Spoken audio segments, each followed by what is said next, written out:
Der größte Penis, den ich jemals zu Gesicht bekommen habe, im klinischen Umfeld, ja, dieses Video jetzt nicht irgendwie anders schneiden. Nehmen wir mal Größe Unterarm, mehr kann ich dazu nicht sagen. Ich bin der Giuliano Lenz, Klinikmanager der Gentleman's Klinik hier in Zürich. Eine ästhetische Klinik, die sich nur auf Männer spezialisiert hat.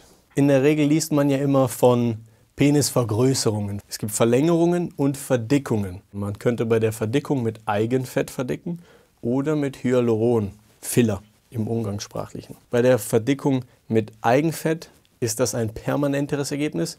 Filler muss man immer wieder machen, weil die sich wieder abbauen. Die Penisverlängerung ist ein ambulanter Eingriff. Das bedeutet, man wird in einen Dämmerschlaf verlegt und dann wird man mit einem ganz kleinen Schnitt aufgeschnitten und dann wird ein Band durchtrennt. Es gibt dort 1, 2, 3 Bänder total.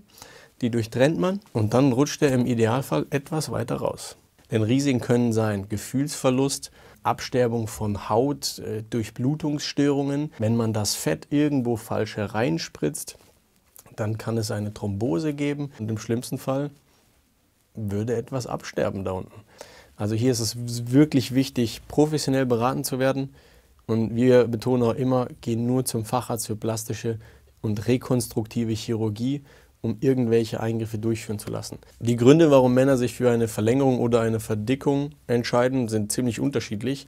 Die meisten sagen, ich mache das für mich. Man muss hier wissen, dass wir das auch jedem ganz klar sagen. Die Verlängerung oder die Verdickung hat im erregten Zustand keinen wirklichen Unterschied. Die Größe wird durch den Schwellkörper bestimmt und den kann man chirurgisch nicht verändern. Das bedeutet, man könnte eigentlich sagen, dass nach jeder Aufklärung jeder Mann weiß, dass seine Performance im Bett genau gleich sein wird.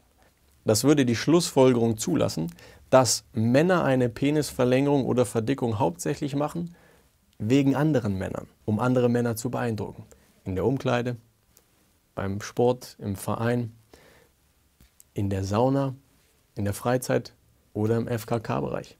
Wir sind überzeugt, dass Männer genauso viele Unsicherheiten haben wie Frauen. Männer machen meiner Meinung nach mittlerweile fast genauso viele ästhetische und kosmetische Eingriffe, nur vielleicht dezenter und sie reden nicht so viel darüber. Da wir in der Gentleman's Klinik keine Parkplätze direkt vor der Tür haben, kann ich nicht sagen, ob Männer, die zu uns kommen und dicke Autos fahren, den kleinsten Penis haben. Ich weiß es leider nicht, welche Autos sie fahren. Wäre aber mal eine interessante Untersuchung.